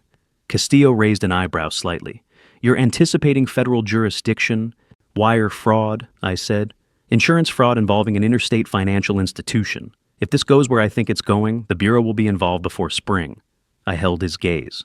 I want your report ready when they ask for it. He nodded once. Closed the document case. Stood. You'll have it by Monday. After he left, Michael and I sat for a moment in the empty conference room. The photographs were gone. The conclusions remained. 2 to 9 for the arson, Michael said. 15 to life if the remains aren't Helen's and someone died in that fire. They're not Helen's, I said. I said it with a certainty I had not earned yet, not completely not, without the DNA result. But I had been building cases for 30 years on the accumulation of small certainties, and every piece I had was pointing in the same direction. We'll have confirmation in 10 days. Michael looked at me for a long moment. And if you're right, I picked up my coffee. It had gone cold while Castillo was talking. I drank it anyway. Then we find out where she is, I said, and we go get her. The bank records arrived on a Wednesday morning in the second week of January, delivered electronically to Michael's office through the civil discovery process, 114 pages of transaction history, covering 18 months of Evan Morris's personal and business accounts. Michael called me at 8:15. "They're here. Come in when you can." I was there by 9. I had followed money trails for 30 years, through shell companies and layered transfers through accounts opened under variations of legitimate names, through the patient construction of financial distance between the person who wanted something and the person who took it. I had learned that money, unlike people, cannot lie about where it has been. It can be hidden. It can be routed through structures designed to obscure its movement. But it always leaves a record, and records given enough time, and the right authority can always be found. Evan Morris had not been careful. The first thing I noticed was a storage facility charge, Sylmar Self-Storage Unit 14C, initiated September 3rd, 2 weeks before the fire, paid in cash at the facility, which meant no card trail, but the bank statement showed a corresponding ATM withdrawal of $380 on the same date at a machine 2 blocks from the facility's address. He had withdrawn the cash specifically to pay for the unit. He had done it the same day. He rented the storage unit 2 weeks before the fire, I said. Michael had his reading glasses on, following the same line on his own copy. And look at what comes 4 days later. September 7th. A hardware store in Sylmar Ace Hardware on Hubbard Avenue, 7 blocks from the storage facility. The charge was $212. No itemized receipt in the records, but the amount and the location combined with what Castillo had told us about the accelerant told a story I had heard before, in a different form. Chains, padlocks, industrial materials, I said, or accelerant or both. We'll need the store's transaction records to confirm the items. I've already drafted the subpoena, Michael said. It goes out today. I kept reading. The financial picture that emerged over the following 2 hours was the portrait of a man spending money he did not have on things that required explanation. A van rental not listed under his name, but under a business entity called Pacific Valley Holdings, which a 30-second search of the California Secretary of State database confirmed was registered to Evan Morris at his home address for a period covering September 14th through September 21st. The fire had occurred on September 19th. He had rented the van under a shell company he had apparently created for this purpose and had never used before. I was thinking about all of this, turning the implications in the way you turn a problem when you need to see all its surfaces when my phone rang. Rachel. I looked at the screen for exactly 2 seconds. Then I answered. Dad. Her voice was warm, concerned, calibrated perfectly to the daughter who worried about her aging father. I was just thinking about you. How are you sleeping? Oh, you know, I said. I let my voice go soft, slightly unfocused, the voice of a man whose thoughts moved more slowly than they used to. Some nights are better than others. I was up early this morning, couldn't settle. I'm sorry, Dad. That's hard. A pause. I was thinking of coming by Saturday, bringing some of that soup you like from the place on Colorado. That would be lovely, sweetheart. I was looking at the line item for Pacific Valley Holdings on the bank statement in front of me. The van, September 14th, 5 days before the fire. I'd really like that. Are you eating all right? You sound a little... Just tired, I said. I'm all right. You don't need to worry. She made the sounds of a daughter who would worry anyway. We said goodbye with the warmth of 2 people who trusted each other completely. When I ended the call, I set the phone face down on the conference table and kept reading. Michael had not looked up from his copy. He had heard enough of my end of the conversation to understand what it was. He said nothing, which was the right thing to say. That afternoon, I drove to Sylmar. I told myself I was not going to do anything. I was going to look. A man can drive on a public road and look at property from outside a fence without breaking any law, and I had not broken any law yet in this investigation, and I did not intend to start. The ranch sat off Sylmar Road behind a chain-link fence with a padlocked gate. From the road, it looked exactly like what it claimed to be an abandoned agricultural property, the kind that appears throughout the San Fernando Valley, weathered structures and overgrown ground, and the general atmosphere of a place that had been useful once and wasn't anymore. A rusted sign near the gate said the property was not for trespassing. The padlock on the gate was new. The chain securing it was new. I sat in my car on the road shoulder for 20 minutes and looked at the fence line, the structures, the ground, looking for the things that didn't fit the story the property was trying to tell. Tire tracks in the dirt near the gate, recent enough that the edges were still sharp. A structure at the far end that looked like it had a basement level, a lower roof line, a grade change, a small ventilation grate visible at ground level near the south wall. I did not get out of the car, but I noted the ventilation grate. I noted the tire tracks. I noted the direction they came from and where they turned. The following morning, I brought the photographs I had taken from the road to Sarah Okafor's office at the Hollywood division. She looked at them. She looked at the bank statement pages Michael had authorized me to share with her, through the civil proceeding, the storage unit, the hardware store, the van rental under Pacific Valley Holdings. Then she pulled up something on her own computer, turned the screen toward me. Traffic camera footage, Sylmar Road at Hubbard, the intersection closest to the ranch. Timestamp. September 18th, 11:47 at night. The night before the fire. A dark-colored van traveling northbound. The plates were partially obscured by road glare, but the vehicle model matched the rental. The driver was not visible through the windshield at that angle, but the van turned off Sylmar Road exactly where the tire tracks at the ranch gate began. Okafor turned the screen back. She took off her reading glasses. She looked at me with an expression that was different from the one she'd worn the first time I sat across from her desk. Mr. Reed. She said, "I think it's time I escalated this internally." "I think that would be appropriate," I said. "Whatever is in that building." She said, "We need to know." "Yes," I said. "We do. And, Detective," I stopped. "I think we need to move quickly." Her jaw tightened slightly. She picked up her phone. "Give me until tomorrow morning. Before I tell you what that DNA report revealed, and I promise you nothing could have prepared me for it, drop a 1 in the comments right now so I know you're still with me. Every comment means the world on Revenge Dad. A quick note, this story contains fictional elements crafted for reflection and understanding. If this kind of content isn't for you, it's completely okay to step away, no hard feelings at all. The lab report arrived on a Tuesday morning at the end of January. Michael called me at 7:52. I was standing at the kitchen counter with my coffee looking out the window at Helen's rose garden. The roses had gone dormant for the winter. Bare canes brown and skeletal against the fence, waiting for something I was not sure I could give them. "It's here," Michael said. I drove to Century City in 26 minutes, a drive that should have taken 40. Michael had printed the report and left it on the conference table without reading ahead of me. That was the kind of man he was. He understood that some things needed to be received in a particular order at a particular pace, and that taking that away from someone, even to spare them a moment's uncertainty, was a form of theft. I sat down. I put on my reading glasses. I read the cover page, which contained the case reference number and the laboratory credentials and the date of analysis. Then I turned to page 2.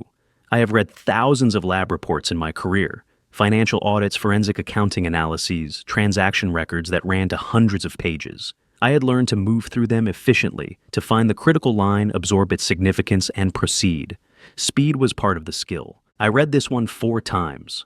The critical line was in the 3rd paragraph of the findings section. DNA profile obtained from remains recovered at the Sylmar Road fire site does not match the reference profile for Helen Marie Reed, as established from biological samples provided by Thomas Reed Buckle Swab, collected January 3, 2025. The probability of the recovered remains belonging to the reference individual is effectively 0. Effectively 0. I set the report down on the table. I took off my reading glasses. I placed them beside the report, with the same deliberateness I would have used to handle evidence carefully in the right place without unnecessary movement. Helen was not in that urn. Helen had never been in that urn. The gray vessel I had carried into my house and placed on my mantle and spoken to every morning for 4 months. The thing I had pressed my hand against on the worst nights and asked for forgiveness, it contained the remains of someone else entirely. The 2nd page of the report identified who. The recovered DNA profile had been submitted to CODIS, the Combined DNA Index System, maintained by the Federal Bureau of Investigation, which contains genetic profiles collected from individuals with prior criminal records nationwide. CODIS returned a match within 48 hours of submission. Margaret Ann Flores, age 55, no fixed address, San Fernando Valley area. Prior arrest record, 1 count of petty theft, 2019, adjudicated with time served. DNA, collected at booking, entered into CODIS per standard California procedure, reported missing by a social services outreach worker on September 9, 2024. 10 days before the fire. I read Margaret Flores' name 3 times. I said it quietly there in the conference room with Michael sitting across from me. Not as a conclusion, not as an entry in an evidence log, as a name.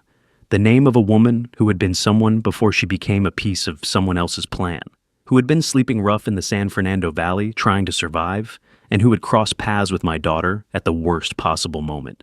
She was reported missing 9 days before the fire, I said.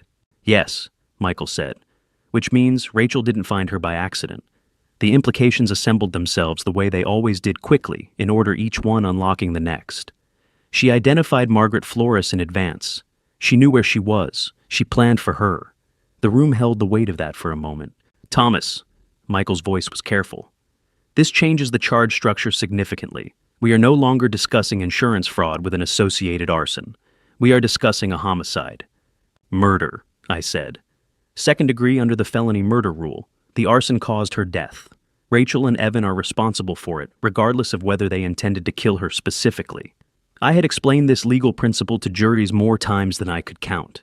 Hearing myself apply it to my own daughter produced a sensation I did not have a precise word for. Not grief, not anger, something colder and more final than either. Call Okafor. She needs to know before she escalates further. This changes what she's escalating. Michael was already reaching for his phone. Okafor arrived at Michael's office 40 minutes later, and she brought someone with her. Diana Reeves was 45 years old, with the compact efficiency of someone who had been doing difficult work for a long time and had stopped needing to announce it. She wore a dark blazer over a gray shirt, no jewelry, flat shoes. She showed me her credentials without being asked. FBI Special Agent Los Angeles Field Office, Wilshire Boulevard. She had been assigned to the case that morning, she said when Okafor's escalation landed on the right desk. She sat down, opened a small notebook, and looked at me. Tell me everything, Mr. Reed, she said. From the beginning. Don't edit for relevance, let me decide what matters. I told her everything. It took 50 minutes. Reeves did not interrupt. She wrote in a small, dense shorthand that I recognized from my own years of field work, the notation of someone who had learned to capture information faster than speech. When I finished, she closed the notebook and looked at the lab report on the table. Margaret Flores, she said. Yes. You understand that this is now a homicide investigation. Federal jurisdiction attaches through the wire fraud charges on the insurance payout and the financial transfers 18 U.S.C. 1343. That brings it to us. She paused. I want to be direct with you about something. The moment we move on the property in Sylmar, your daughter will know. If your wife is being held there, any action we take needs to guarantee her safety before it guarantees an arrest. I understand. Which means we move carefully, and we move together. She held my gaze. Do not contact Rachel. Do not alter your behavior in any way. Do not go back to that property. A pause. Can you do that?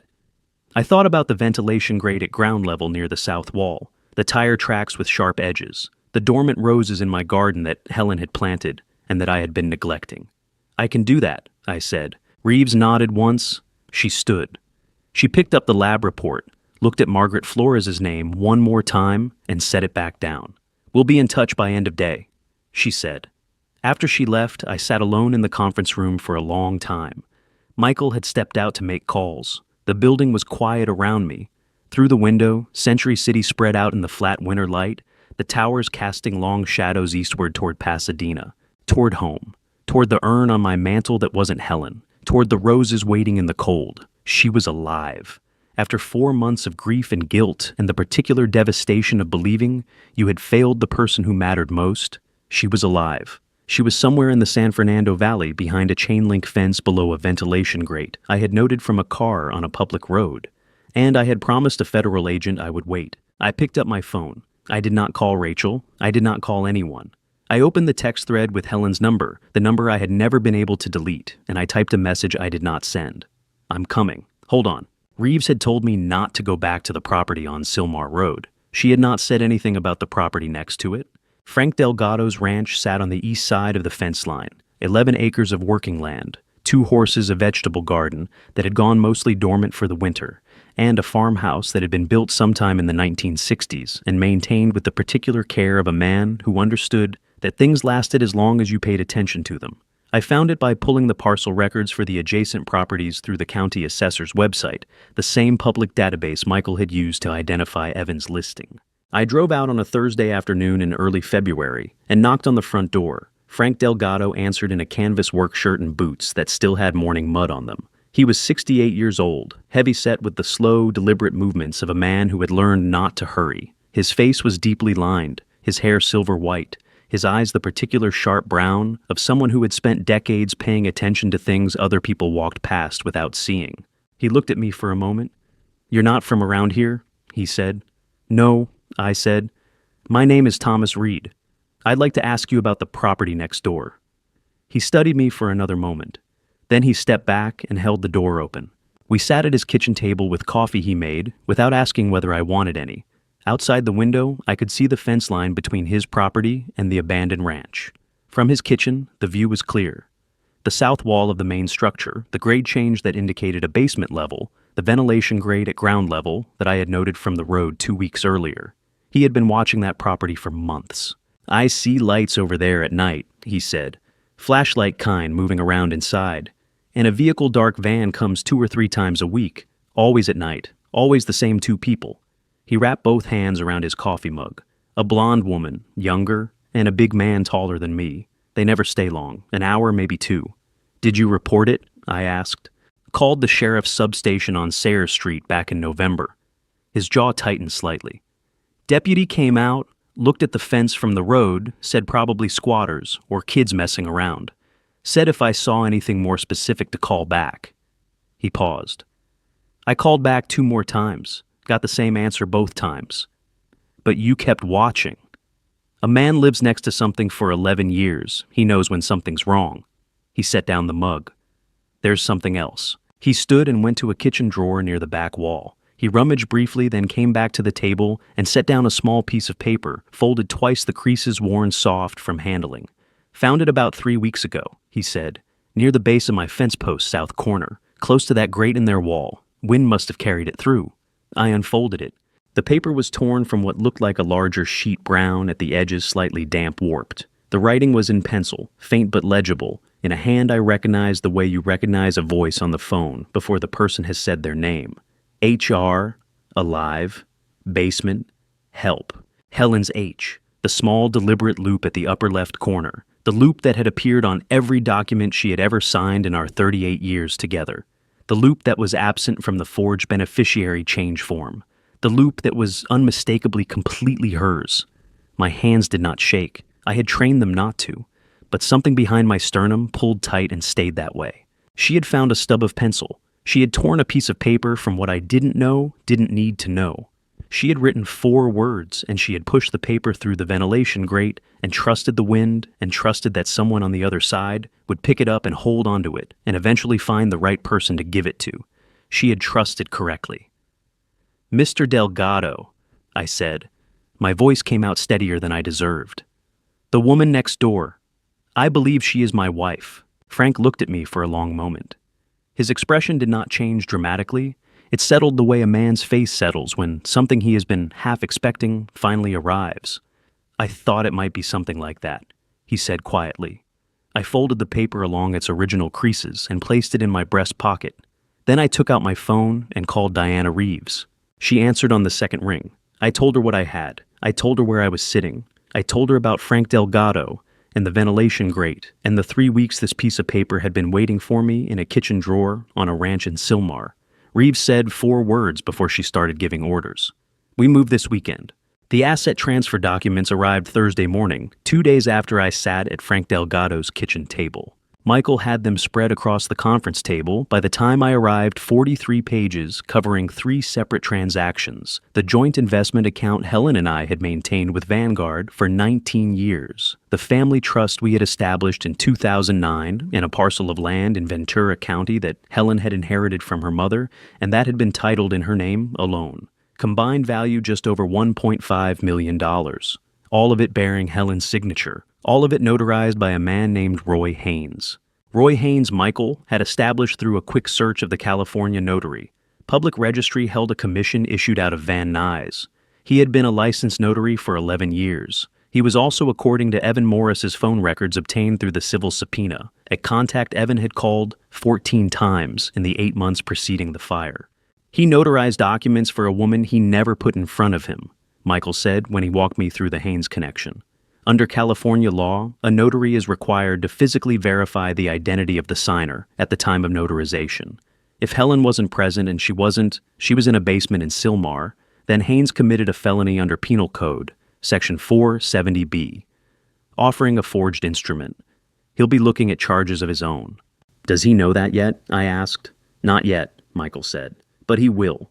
I put on my reading glasses and I started at the beginning of the first document, the Vanguard account transfer dated November 14th, nearly 2 months after the fire. Rachel had moved quickly.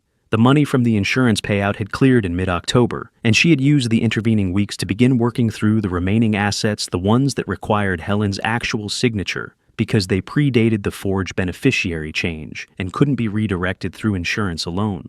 That was why Helen was still alive. Rachel needed her. Not out of sentiment, not out of hesitation. She needed a living hand to hold a pen because a dead woman's signature on a notarized document could be challenged, and Rachel was not willing to risk the asset transfers being unwound in probate. She needed Helen breathing and semi-functional and capable of writing her name. And so, she had kept her that way, fed her enough to survive, kept her warm enough to function, brought paperwork and a pen on a schedule calibrated to Helen's diminishing capacity to resist. The recognition of this, the pure cold calculation of it, produced something in me that I did not try to name. I just let it settle into the inventory of things I now knew about my daughter, and I kept reading. I went through the Vanguard transfer first. Helen's signature appeared on page 4 on the authorization line above the notarial seal. It looked at a quick glance like her handwriting. The letter forms were correct. The spacing was consistent with her natural rhythm. I almost turned the page. Something made me stop. I pulled the document closer.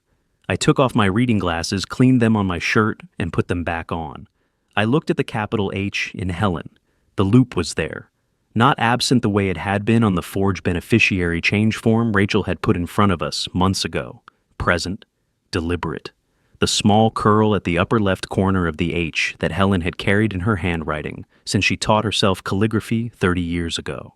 But it was wrong, not missing wrong, slightly too large. Slightly too deliberate the way a thing looks when someone is concentrating on making it rather than simply making it. Helen's natural H had the loop the way breathing has rhythm, unconscious, effortless, exactly the same every time. This H had been thought about. I checked the second document. The Family Trust Transfer, page 7. Same H, same loop. Same quality of careful intention. Third document. The Ventura County Parcel Transfer, page 9. There it was again. 20 years ago, when I was still working active cases and Helen had begun to understand the specific dangers of my work, we had made an agreement. It had begun as a professional precaution, the kind of thing investigators discuss with the people they love, because the alternative is not discussing it and regretting that later. If you are ever forced to sign something under duress, I had told her, make the H wrong, not absent wrong, a loop that's there but slightly off, enough that anyone who wasn't looking for it would miss it. Enough that I would see it immediately. She had practiced it twice at the kitchen table, laughing a little at the seriousness of it, saying she hoped she would never need to use it. She had used it. On every document Rachel had put in front of her. On every page and every signature, across 3 separate transfers, totaling $1.5 million. Months of captivity diminishing food, cold nights, isolation, fear, and she had remembered. Every single time she had picked up that pen, she had remembered. I set the third document down on the table. I did not make a sound. I did not move for a moment. Then I took off my reading glasses and I pressed the heels of both hands against my eyes, and something that had been held in place by the pressure of the past 4 months finally gave way. I cried. Not the way a man cries when he is performing grief. Not the way I had cried in the early weeks when the weeping was real, but also desperate, also frightened. I cried the way you cry when you have been afraid for a very long time, and something has just told you definitively that the thing you were most afraid of did not happen. She was still Helen.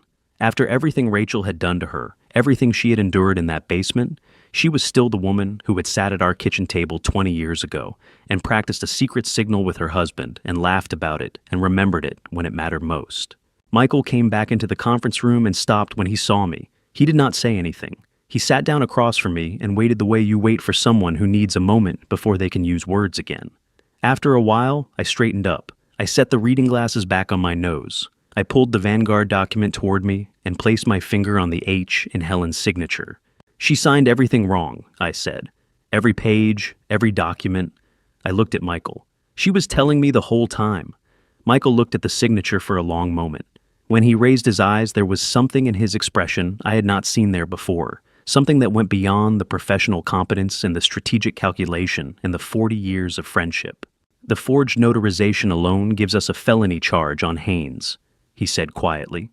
Combined with what we have on Rachel and Evan, the wire fraud counts multiply every time one of these transfers was executed electronically.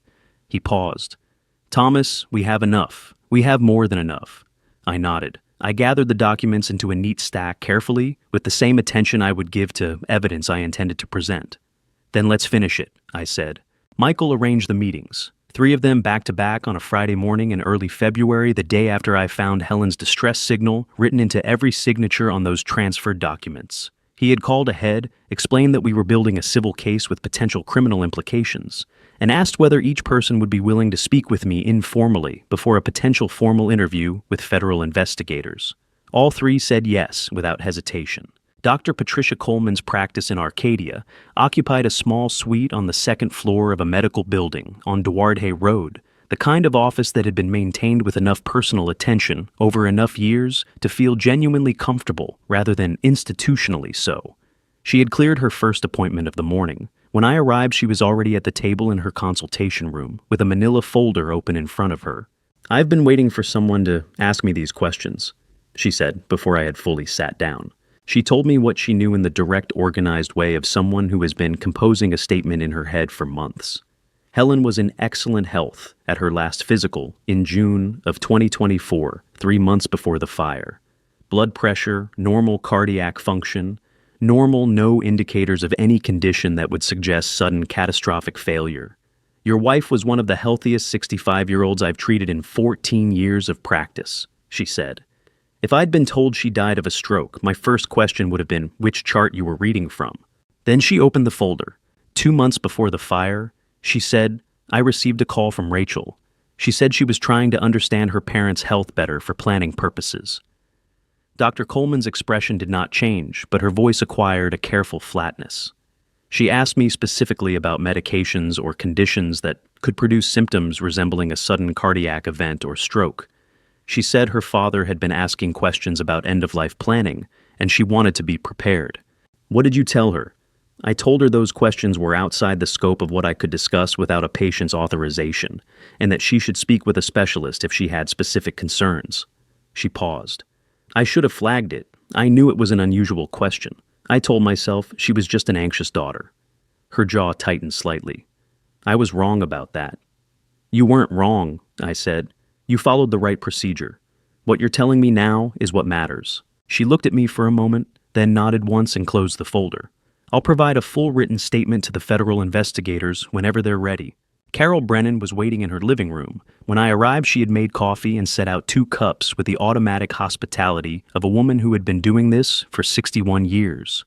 She sat across from me in the chair she had probably sat in 10,000 times, and she told me what she had been wanting to tell me since the morning she came to my house with flowers. Tom, she said, leaning forward. Helen and I had coffee together the Thursday before she disappeared. She was worried. She didn't tell me everything Helen never told anyone. Everything you know that better than I do. But she said Rachel had been calling about the cabin property, insisting there was paperwork that needed handling. She said she'd told Rachel twice she didn't want to go alone, and Rachel kept pushing. Carol wrapped both hands around her coffee cup. I told her to wait for you to come home. She said she didn't want to make a fuss over nothing. That she never went to that property alone, I said. In 15 years. Never. Carol said it with the precision of someone who had been rehearsing the word. I can tell you where she went alone and where she didn't, Tom. She drove herself to the market and to church and to the garden center on Foothill. She did not go to that cabin without you. In 15 years, not once. She set down the cup. I should have called you the night she disappeared. I knew something was wrong. I told myself I was overreacting. You tried to tell me when I came home, I said. I didn't let you. She looked at me. Her eyes were red, but her voice was steady. Is she alive? Yes, I said. Carol pressed her lips together hard. She looked at the window for a moment. Then she straightened in her chair with the composure of a woman who had decided that holding herself together was more useful than falling apart. "Tell me what you need from me." The meeting with Sarah Okafor was brief and efficient.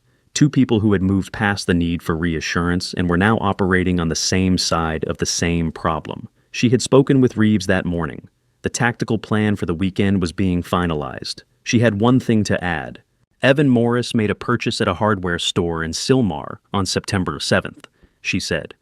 "We subpoenaed the store's transaction records. The itemized receipt came back yesterday."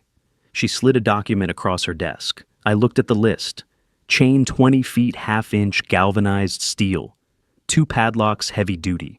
Nylon rope 50 feet. Industrial zip ties, pack of 25. Nothing on that list had any legitimate purpose in a man who worked in real estate. "The chain," I said, "matches the gauge consistent with what Castillo's report described for a basement restraint scenario." Okafor said, "We'll confirm on site." She looked at me directly. "Mr. Reed, I want to ask you something. When we go in this weekend, and we will go in, I need to know you. Understand that you cannot be there." "I know. Not nearby, not parked on the road, not at Frank Delgado's kitchen table." She held my gaze. "I understand what this is for you, but if something goes wrong because you were in the vicinity, I'll be at home," I said. "I'll wait there." I paused. "How long after you go in will you call me?" Okafor glanced at the list on her desk, at the chain, at the padlocks.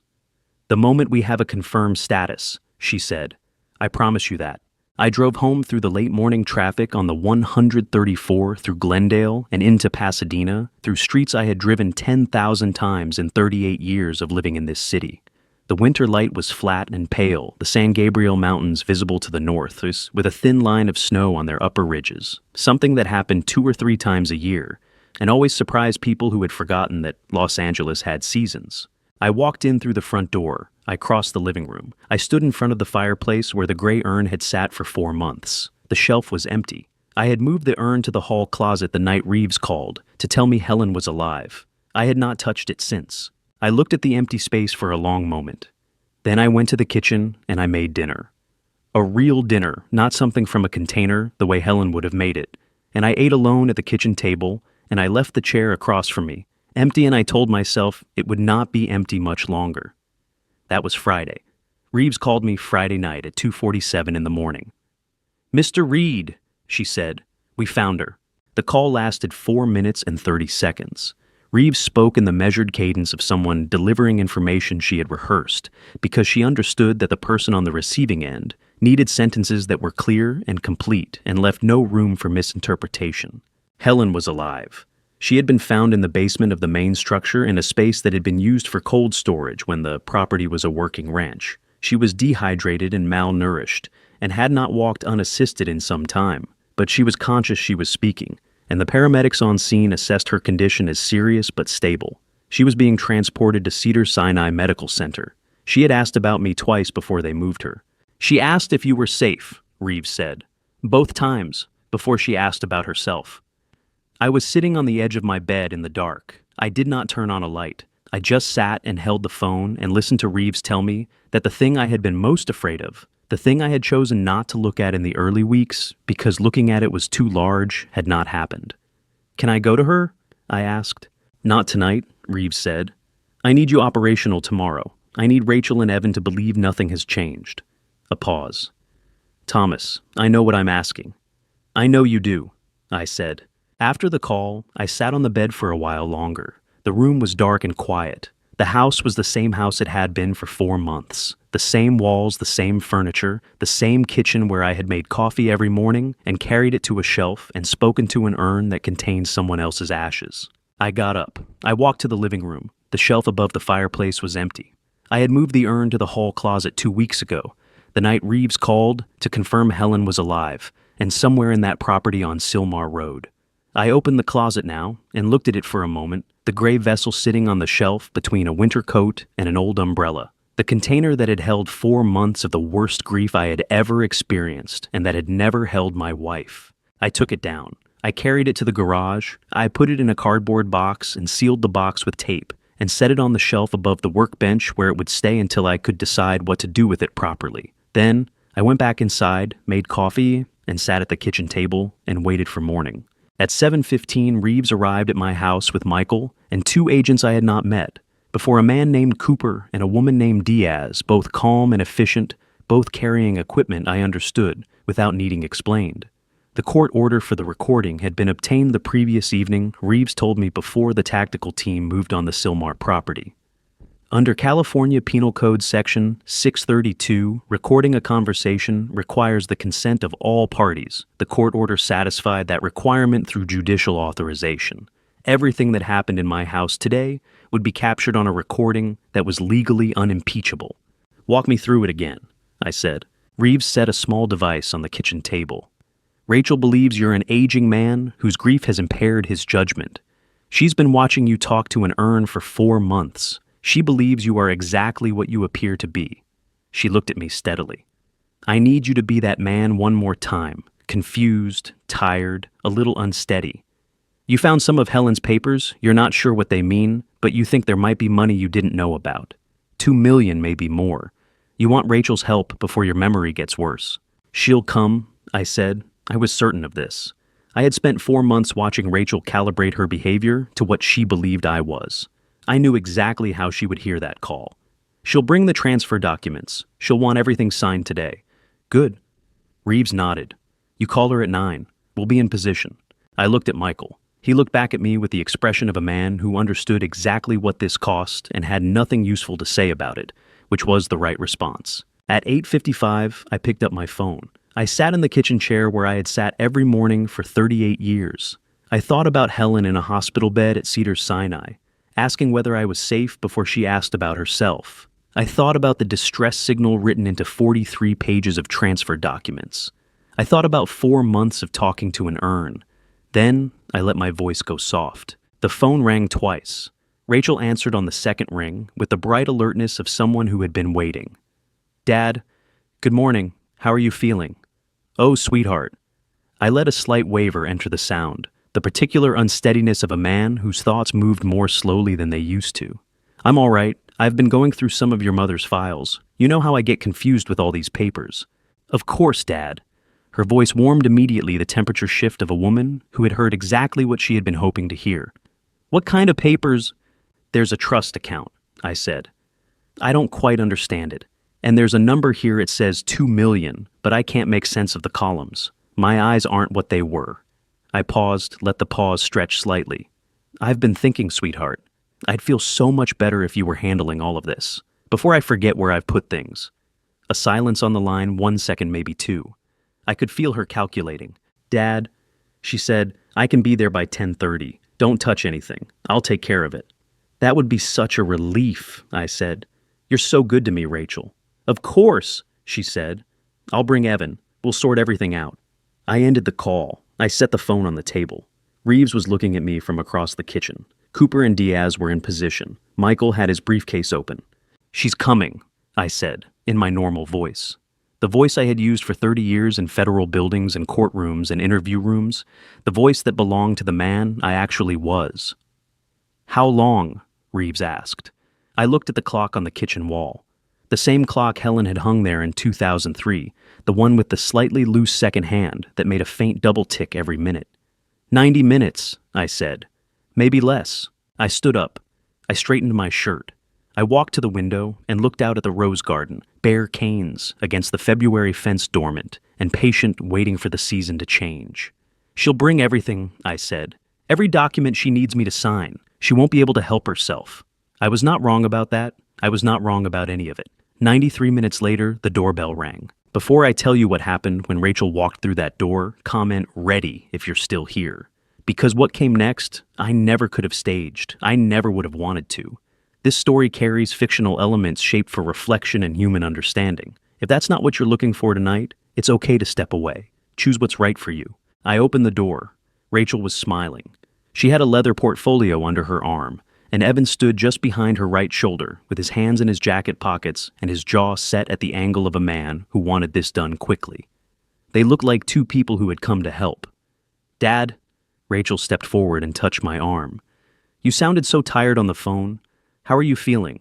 Better now that you're here, I said. I let my voice stay soft, slightly unfocused. I stepped back and let them in. They moved through the living room, the way people move through a space they expect to own, soon taking in dimensions, noting exits, cataloging. Rachel set her portfolio on the kitchen table and unzipped it. The documents were already organized, tabbed, ready for signature. The Vanguard transfer, the family trust, the Ventura parcel. And beneath those three more, I hadn't seen accounts I hadn't known Rachel knew existed. She had been thorough. I'll give her that. Michael sat in the corner, with his briefcase open, playing the role of confused family attorney. Okafor stood near the hallway, half visible. The recording device on the counter looked like a phone charger. I sat down. I picked up the pen Rachel placed in front of me. I let my hand tremble slightly. "Dad just sign where the tabs are," Rachel said. Her voice had the particular gentleness of someone who has decided the obstacle in front of them is manageable. "It's simple. I'll explain everything after." I looked at the first page for a long moment. Then I set the pen down. "Rachel," I said quietly, "are you certain your mother died in that fire?" She stiffened. 1 degree, maybe less. Someone who wasn't watching for it would have missed it. "Dad?" Her voice was careful now. "We've talked about this." "Humor me," I said. "Are you certain?" Evan moved first. He put both hands flat on the table and leaned forward. "Sign the papers," he said. "We don't have all day." I looked at him. Not the way I'd been looking at him, the soft, unfocused gaze of an old man losing his grip. The other way. The way I had looked at people across tables for 30 years, when I wanted them to understand that I knew exactly what they were. "I'm not signing anything," I said, "because I found her Rachel 3 days ago. She's alive." Rachel's face went through several things in quick succession. None of them good. "Dad," she started. "I went to the property on Silmar Road," I said. "I found the man who lives next door. I found a piece of paper she pushed through a ventilation grate." I watched Rachel's face. She wrote 4 words. "You want to know what they were?" Evan straightened up. "This is insane. He's confused Rachel just like we said." "She's not confused," said a voice from behind them. The door at the back of the living room opened. Helen walked in. She was supported on the right by a nurse in blue scrubs, and she was thinner than I had ever seen her, thinner than I had thought a person could become and still be standing, and her face was pale in the particular way of someone who had not seen enough sunlight in a very long time. But her eyes were clear, and she was looking directly at Rachel with an expression I had never seen on her face before in 38 years. Not anger, something past anger, something that had gone all the way through anger and come out the other side into a place that was very quiet and very certain. Rachel made a sound I cannot describe. Evan turned toward the front door. 2 federal agents appeared in the doorway before he had taken a step. Helen looked at her daughter for a long moment. Then she said in a voice that was smaller than I remembered, but steadier than it had any right to be, "I signed everything wrong, Rachel. Every single page. Did you ever check?" Rachel's mouth opened. Nothing came out. Okafor stepped forward. I heard the words, "You are under arrest," and I heard the click of handcuffs, and I heard Rachel say, "Dad, please," in a voice that broke in exactly the right places, and I understood that even now, even here, she was performing. I stood up. I crossed the room. I took Helen's free hand in both of mine, and I held on. She turned to look at me. Her eyes filled. She said my name, just Tom, nothing else, and I said, I know, I've got you." Behind us, they led Rachel and Evan out the front door. I did not watch them go. After they led Rachel and Evan out the front door, the house was the quietest it had ever been. Not the quiet of an empty house I had lived in, that quiet for 4 months, and I knew its specific weight. This was different. This was the quiet of something finished. The air had been holding its breath for a long time and had finally carefully let it go. Michael stayed 20 minutes. He confirmed the arraignment timeline before he left, under California. Law Rachel and Evan would appear before a federal magistrate within 48 hours of booking formal charges read bail set or denied. Given what they faced, denial was near certain. He put his hand on my shoulder, then he left. I sat at the kitchen table alone. The outlet on the counter where the recording device had been plugged in was still there. Cooper and Diaz had taken the equipment, but I kept looking at that outlet the way you look at a place where something important happened after the thing itself is gone. I thought about Rachel's voice on that recording, warm, certain. "I'll take care of it. I'll bring Evan. We'll sort everything out." The voice of a woman who had looked at her father's grief and seen an opportunity. I had spent 30 years studying people who did that, who looked at vulnerability and saw leverage. I had always believed I understood them. Sitting in that kitchen, I understood something else. Understanding something and surviving it are not the same thing. I cleared the table, put Rachel's documents in a folder, evidence now, not paperwork, washed the cups, turned off the lights, walked through the rooms the way I had walked through them 1,000 times, checking locks, turning things off. Except, it was not quite my house anymore. It was a house where my daughter had sat across from me and lied to my face for 4 months. I went to bed. I did not sleep for a long time. Reeves called at 7:45 Sunday morning. "She's asking for you," Reeves said. "Medical team says she's stable, no time limit." I was in the car 11 minutes later. The nurse at the 4th floor station looked at me with the expression of someone who had been briefed. "Room 419, she's been awake since 6. The door was half open. I stopped outside it for a moment. I had not seen Helen alone, just the two of us. No agents, no arrest happening behind us since the morning I kissed her goodbye in the driveway in August. I pushed the door open. She was sitting up in the bed, hands folded in her lap, thinner than I had ever seen her. Her face had the hollowness of someone who had not eaten properly in a long time. An IV line ran into her left arm. Her hair was shorter than I remembered, but her eyes were the same, exactly the same, the clear gray-green I had spent 38 years learning to read. "Tom," she said, just my name, the way she had said it for 38 years. I sat in the chair beside her bed and took both her hands in mine and held them carefully the way you hold something you were afraid you would never hold again. Outside, Beverly Boulevard was waking up cars, a bus, an ordinary Sunday morning in Los Angeles. Inside the room, it was very still. "She told me you had already received the ashes," Helen said. Her voice was quieter than I remembered, slightly rough. "Rachel said that every time she brought paperwork. Thomas has the ashes. No one is looking for you anymore." A pause. I didn't believe her. "I know," I said. "I thought if I could get one message out, you would find it." She looked at our hands. "You were always so good at finding things." I pressed her hands between mine. "The roses," I said, finally. She looked up. "Jimmy Cortez heard you. He kept the necklace. He told me what you said." I watched her face. "That's how I found you." Something moved through her expression, relief, exhaustion, and underneath it all, something that looked like quiet satisfaction. "I knew someone would hear it," she said. A pause. "I'm very tired, Tom." "Sleep," I said. "I'll be here." She leaned back. She did not let go of my hands. Within 10 minutes, her breathing had slowed, and she was asleep, her face finally, for the first time, in however long it had been at rest. I sat beside her and did not move. Outside, Los Angeles went about its Sunday. Inside room 419, I began the work of learning how to be a husband again, instead of a hunter. It was the harder job. It was also the better one.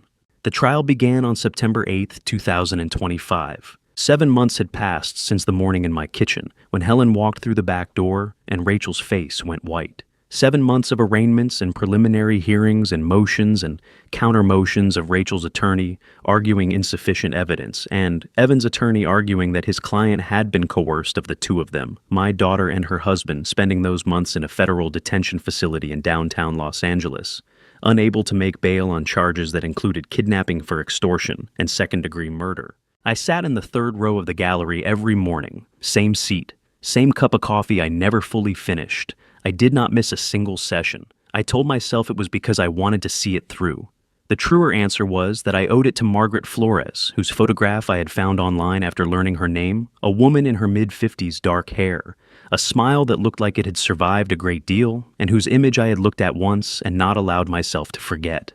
The charges were read on the first day by the Assistant United States Attorney, a precise woman named Caroline Webb, who had the economical delivery of someone who understood that the facts required no embellishment.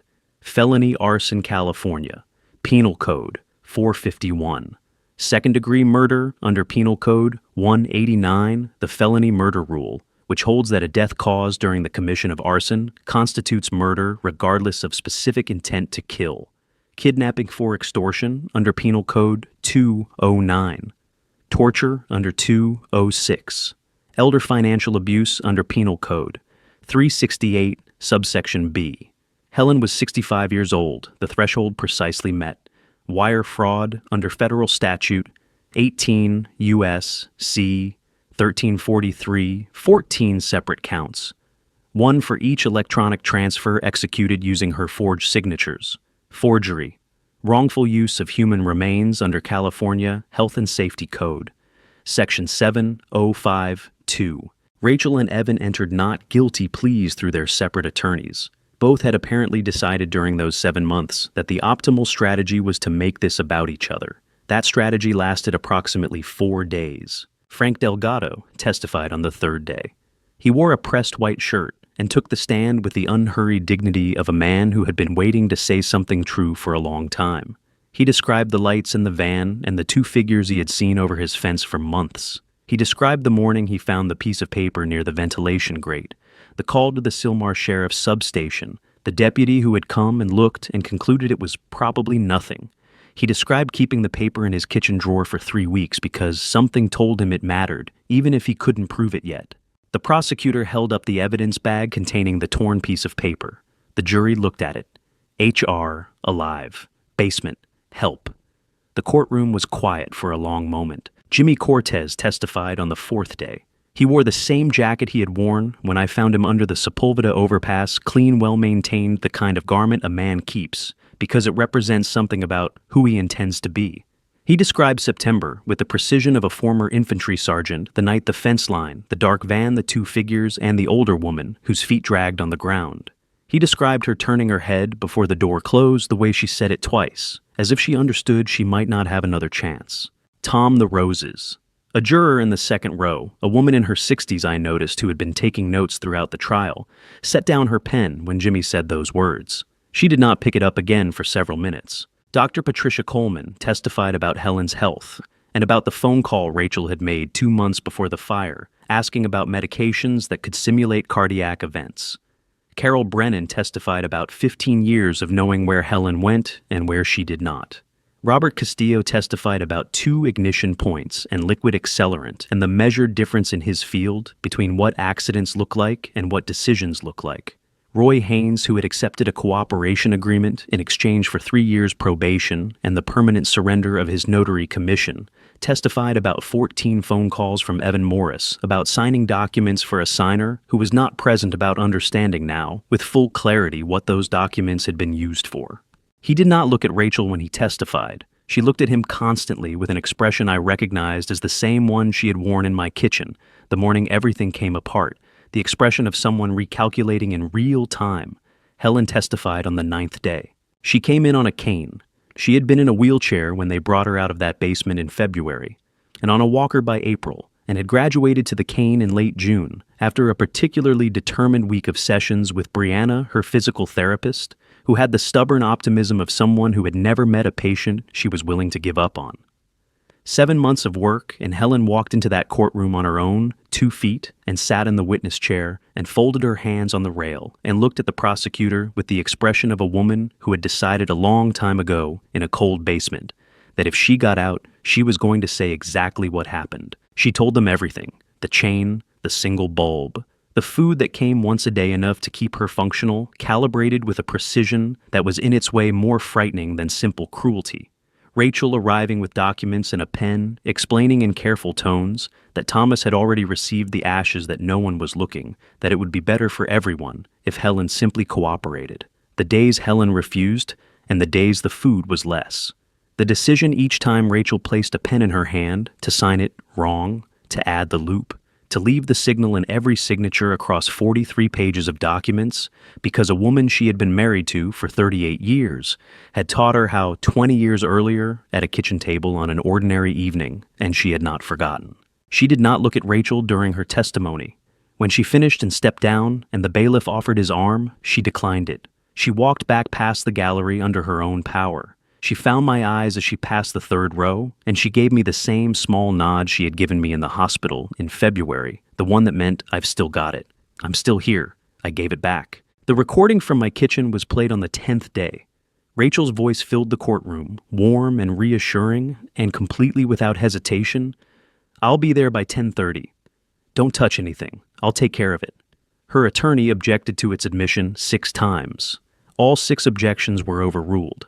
The recording had been made under a court order, obtained before the tactical team moved on Sylmar, which made it legally unimpeachable regardless of California's 2-party consent requirements under Penal Code 632. On the 11th day, the jury deliberated for 4 hours and 12 minutes. Rachel was found guilty on all counts. Evan was found guilty on all counts except torture. The jury determined that his role, while substantial, did not meet the specific intent requirement of Penal Code 206 and was convicted of false imprisonment under Penal Code 236 instead. The judge sentenced Rachel to 23 years in a federal correctional facility. Evan received 20 years. Roy Haynes received 3 years of probation and a permanent bar from notarial practice in the state of California. I sat in the third row, and I listened to the numbers, and I waited to feel something I recognized. I had spent 30 years believing that the sentence was the point, that the work justified itself in the outcome, that the moment the gavel came down was the moment everything that preceded it acquired its meaning. I understood sitting in that gallery that I had been slightly wrong about that for a long time. The sentence was not the point. The sentence was just the last piece of paperwork in a file that had been building since the night Rachel changed a beneficiary form and decided her mother's life was a cost she was willing to pay. The point was Helen walking past the third row on her own 2 feet. The point was 4 words on a torn piece of paper. I stood when the gallery was dismissed.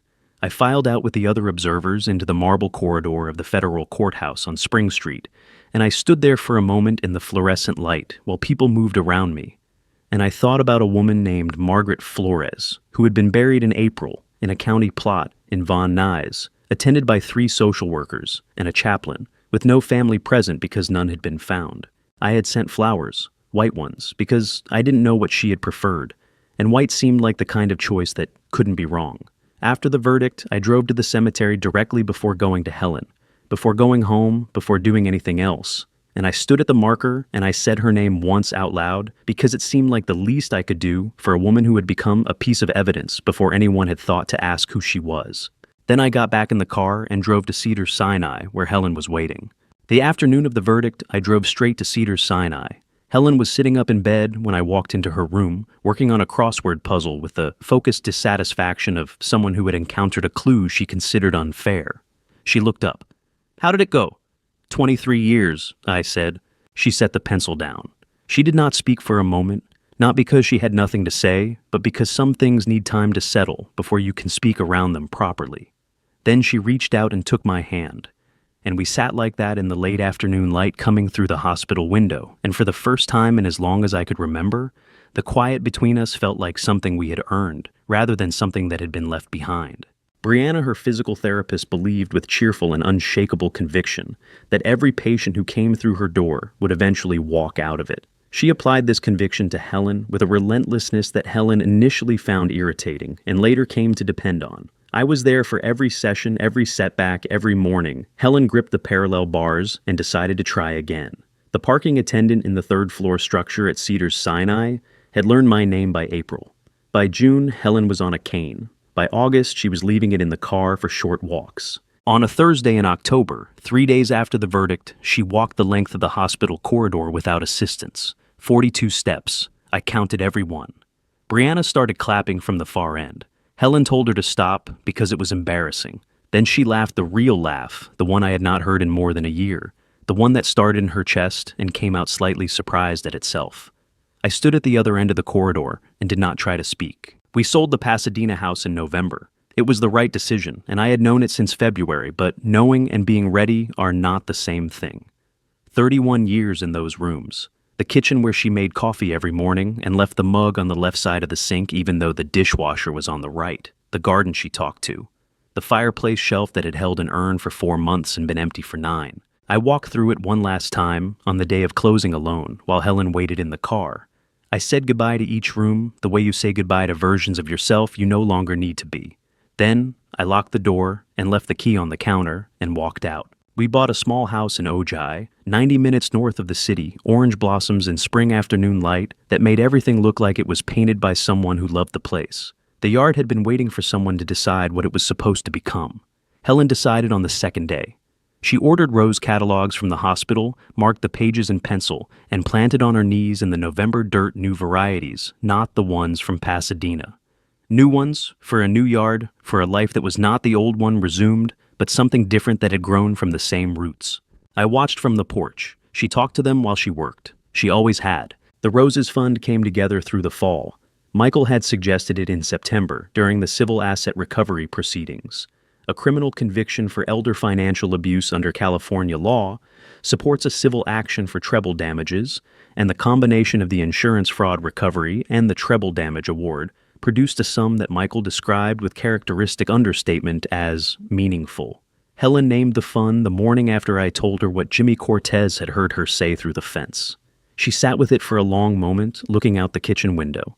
Then she said, "That's what we call it." The fund provided legal and financial assistance to elderly Californians who had been defrauded by family members. Michael incorporated it as a California nonprofit public benefit corporation and filed the tax-exempt application. We seeded it with the recovered funds. By December, it had its first 3 clients. The opening ceremony was on a Saturday morning in mid-December. Folding chairs, coffee, winter light flowers from our yard and mason jars. Frank Delgado drove up from Sylmar in a recently washed truck and wore the same pressed white shirt he had worn to testify. He shook my hand and held on longer than a handshake usually requires. And I thought about a piece of paper in a kitchen drawer, and 3 weeks, and an instinct that told him it mattered. Jimmy Cortez arrived with his sister Maria. He wore the courtroom jacket clean maintained. I understood he had kept it for the same reason I kept certain things. I took his hand in both of mine. "You saved her life," I said. He shook his head thoughtfully. "You would have found her anyway. The necklace, the missing report, you were already on it." "Maybe," I said, "but you saved time. And when someone is in a basement, time matters in a way it doesn't usually matter." He considered that. Then he nodded once and went inside. Helen spoke for 4 minutes without notes. She talked about the basement and the pen and what it meant to have a husband who had taught her 20 years earlier at an ordinary kitchen table how to leave a message inside her own signature. She talked about the moment she understood that someone was looking not as a hope, but as a certainty, the way you know certain things about a person you have been married to for almost 4 decades. She did not cry. Several other people did. That evening we sat on the porch and watched the sun go down over the Topa Topa Mountains. Helen had her watercolors set on the small table beside her. She was painting the roses she had planted 6 weeks earlier, bare cane dormant, not yet what they were going to be. But in the painting they were in full bloom, deep red, the color she had decided on before she even knew what the yard looked like. "I talked to that urn every morning," I said. "For 4 months." She kept painting. "I know, I could hear you, in my heart." "Did it help?" She set down the brush. She looked at the real roses in the ground bare and patient, waiting for a season that was certain to come. "It helped me remember that someone was looking," she said. "That you were out there and you were looking and you were going to find me." She picked up the brush again. "That was everything, Tom. That was the whole thing." The mountains went dark. Helen kept painting. I thought about the last line she had written in her diary on the floor of her study, with the orchid above her still holding its single bloom. "I'm not as brave as you think I am." She had been wrong about that. She had been wrong about that from the moment she turned her head in the dark in Sylmar and said the name of our roses into the night, trusting that someone on the other side of a fence would hear her. She had been wrong about it every day for 8 months in a basement. She was still wrong about it now, painting roses in full bloom while the real ones waited in the ground. I did not correct her. She would figure it out. She always did. The roses will bloom in April. This family story changed everything I thought I knew about love and blindness. I was a federal investigator for 30 years. I caught liars for a living. And yet, family betrayal walked into my house, sat at my table, and I handed it a check. Don't be like me. Don't let grief shut down the part of you that asks questions. Don't let love become the reason you stop paying attention, especially with money, especially with family. God gave me the instincts to find the truth. I chose for months not to use them. That is on me. My personal belief family betrayal doesn't announce itself. It arrives quietly dressed in concern, offering to help. And family story, the real one, the one worth keeping, is built by the people who stay honest with you, even when it costs them something. This family story taught me that the people we love are not always where we think they are. Go find them and pay attention. If something in this family story stayed with you, drop a comment, share it with someone who needs to hear it, and subscribe so you never miss what's coming next. Thank you for staying with me until the end. The stories ahead contain some fictional elements crafted for storytelling and reflection. If that's not for you, no hard feelings. Choose what serves you best.